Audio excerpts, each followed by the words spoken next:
Og så kan jeg sige velkommen til Ilya Katsnelson, dansk-amerikaner, bosiddende i Danmark, egentlig født i Rusland, og du kender også, det er derfor du er her i studiet, den, skal vi kalde det, den russiske retfærdighed, eller måske mangel på samme.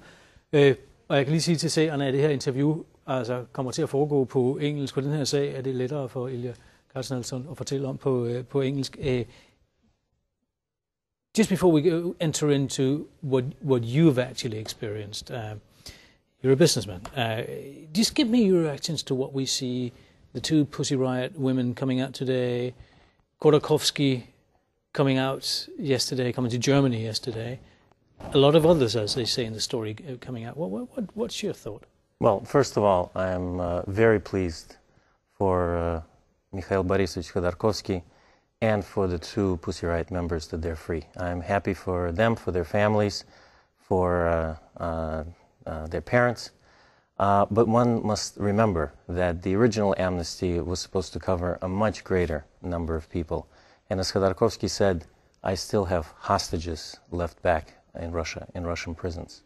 Do you see a new Putin behind this, or just...?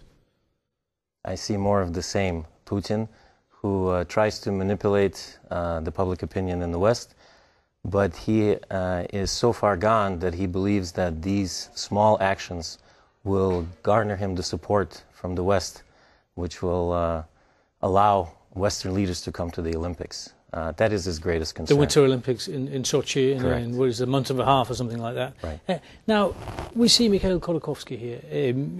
Your own story, you ran a business that had sort of a connection to him.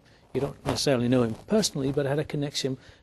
Tell us a story. Well, the business I ran was an oil tanker company, which was owned by the holding company that was owned by Mr. Khodorkovsky.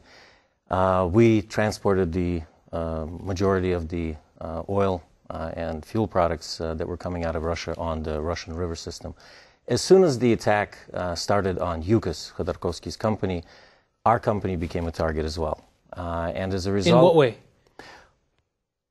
In order to limit Khodorkovsky's resources, the goal of the state and state-controlled police, state-controlled prosecutors, state-controlled courts was to take control of those resources, those assets. And the methodology is quite simple.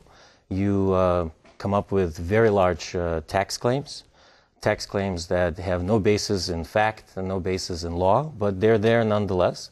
And immediately you issue criminal charges against the management. So you tie up the company in courts and you limit the management's ability to protect the company. So for me, as soon as this attack was imminent, I was called into the office of the director of the company, was told, you must leave Russia, you have 2 days notice. If you don't, we cannot guarantee your safety. So with an 8-month pregnant wife, we got up and went back to Copenhagen, where I have my home. So you just left right away? 2 days notice. It took me a day to buy the tickets and get permission from her doctor so she could fly home. And the reason why the Russian authorities were going after the company you were part of was because of the connection to Khodorkovsky. Direct connection, and that is documented in the extradition papers that they sent to Denmark, the arrest orders that they issued. Basically, they said, this is a Yukos asset, and our goal is to take it over. And eventually and there was nothing you could do? I could flee. You could flee? Right. Good for you.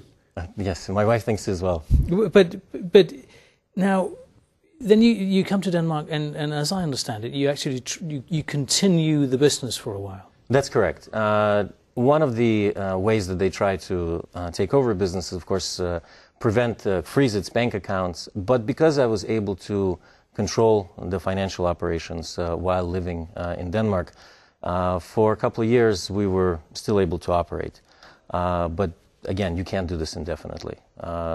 They have ways of making things happen that you just cannot fight. You can't fight the state apparatus. But you tried to fight it? Yes. Because I had a fiduciary responsibility as a manager protecting shareholders' assets. And what has happened to the company? It was declared bankrupt through the tax claims. Basically, all its assets were moved to another company, which are operating fine, earning money for people who were involved in the attack on the company, and not a single ruble of the tax that has been paid in 7 years. And you had paid all your taxes? Absolutely.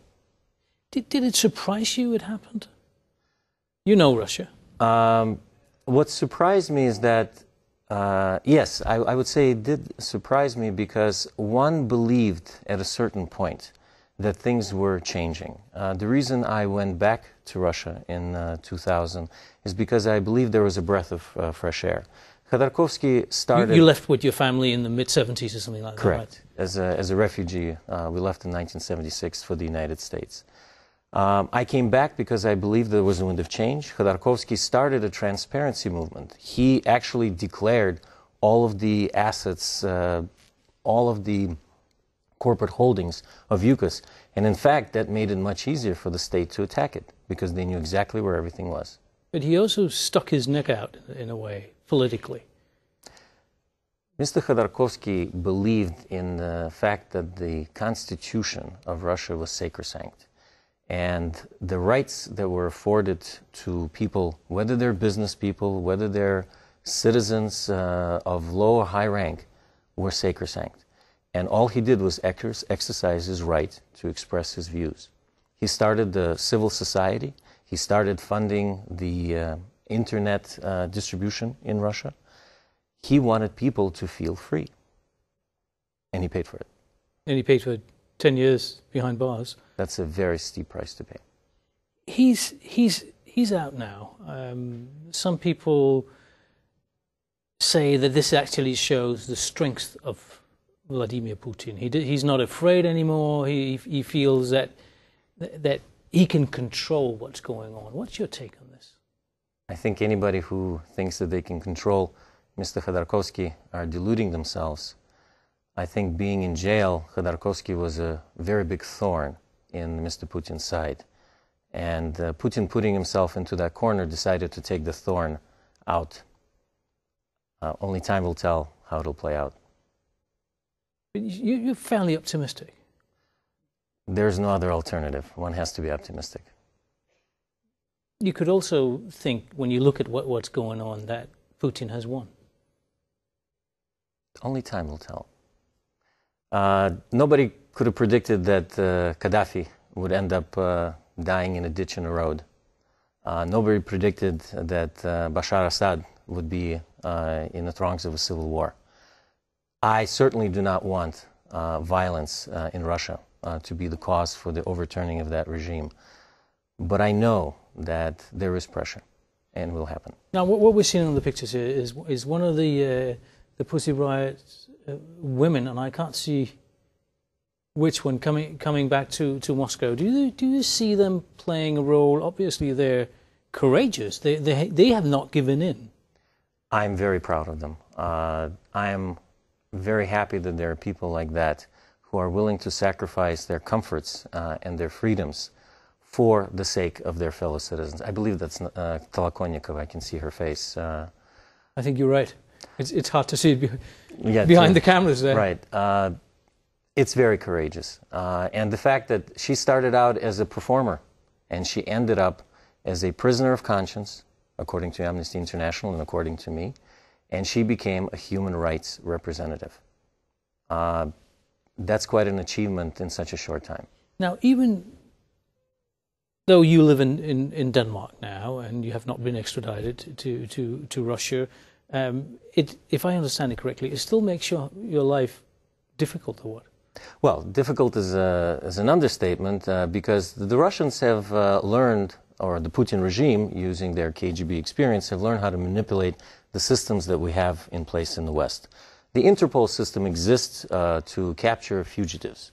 Now, the International Police Cooperation. Right. Now, what the Russians have decided to do is issue Interpol red notices on all their enemies. And the latest count, there are 18 UKAS people in London. I think the majority of them have political refugee status. Nevertheless, they're on Interpol, and they cannot travel anywhere. By doing this to your opposition, you basically do not expend any resources in hounding people. You allow the Western police organizations to do it for you. which is a shame because it reduces the value of an Interpol red notice. And after a while, people start looking skeptically at what is behind, what is the political motivation there. They're looking skeptically at Russia or at you? Well, I think they're looking skeptically at the Interpol red notices that are coming from Russia. That are coming from Russia. Right. But can you travel?